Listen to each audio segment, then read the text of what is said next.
வணக்கம். நீங்கள் ஒரு ஈக்விட்டி மியூச்சுவல் ஃபண்ட் இன்வெஸ்டராக இருந்தீங்கன்னா லாஸ்ட் 1 வீக் வந்து மார்க்கெட்டோட டைரக்ஷன்ஸ்லாம் பார்த்துருப்பீங்க. நீங்கள் சோஷியல் மீடியா ஓப்பன் பண்ணாலும் சரி, டிவி நியூஸில் ஃபினான்ஸ் ரிலேட்டடாக பேசும்போதும் எங்கே திரும்பினாலும் நெகட்டிவ் நியூஸ் தான். மார்க்கெட் டெய்லி கிராஷ் ஆகிட்டுருக்கு.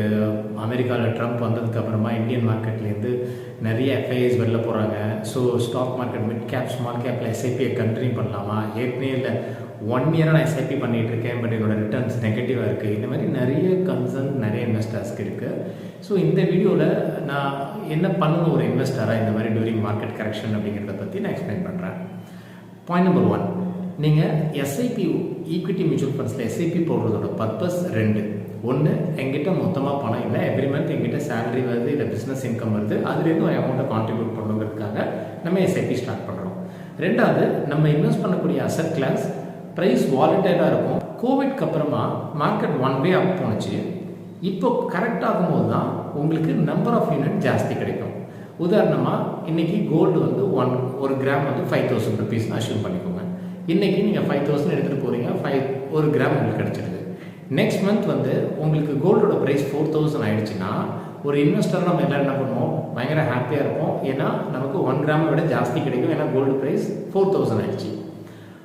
ஆனால் நீங்கள் லாஸ்ட் மந்த் வாங்கின 5000 ருபீஸ்க்கு வாங்கினதோட கோல்டோட ரேட் வந்து நீங்கள் 1000 ருபீஸ் லாஸில் இருக்கும் இல்லையா?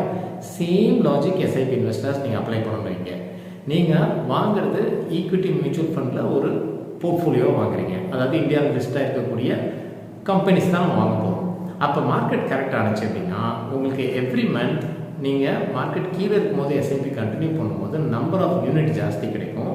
விச் மீன்ஸ் நம்ம ஒரு விஷயத்தை லாஸ்ட் மந்த்தை விட இந்த மந்த் டிஸ்கவுண்ட்டில் வாங்கணும்னு அர்த்தம்.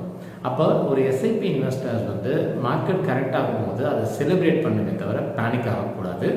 முடிஞ்சால் இந்த மாதிரி சுச்சுவேஷனில் டெஃபினட்டாக டாப்அப் பண்ணுங்கள்.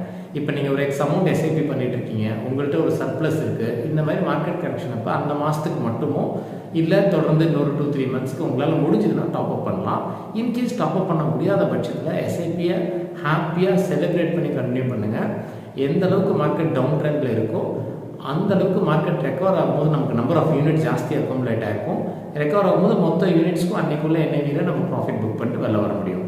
ஸோ பொதுவாக இந்த மாதிரி ப்ராடக்ட்ஸ் எல்லாமே ஒரு 5+ இயர்ஸ் டைம் ஃப்ரேமில் தான் வரணும். நீங்கள் இன்வெஸ்ட் பண்ணுற ஒவ்வொரு எஸ்ஐபி இன்ஸ்டால்மெண்ட்டும் அந்த டேட்லேருந்து ஆஃப்டர் 5 இயர்ஸ் தான் எடுப்பாங்கிற கிளாரிட்டியோடு இருந்தீங்கன்னா இந்த மாதிரி மார்க்கெட் கரெக்ஷன் சுற்றி இருக்கிற நாய்ஸ் இதை எல்லாத்தையும் இக்னோர் பண்ணிவிட்டு உங்களோட போர்ட்ஃபோலியோ ஆஸ் லாங் அஸ் ஒரு நல்ல ஃபண்டில் இன்வெஸ்ட் பண்ணியிருந்தீங்க அப்படின்னா இந்த உங்களோட எஸ்ஐபி ஜர்னியை ஹாப்பியாக கண்டினியூ பண்ணுங்கள். Happy investing. தேங்க்ஸ் ஃபார் வாட்சிங். பை.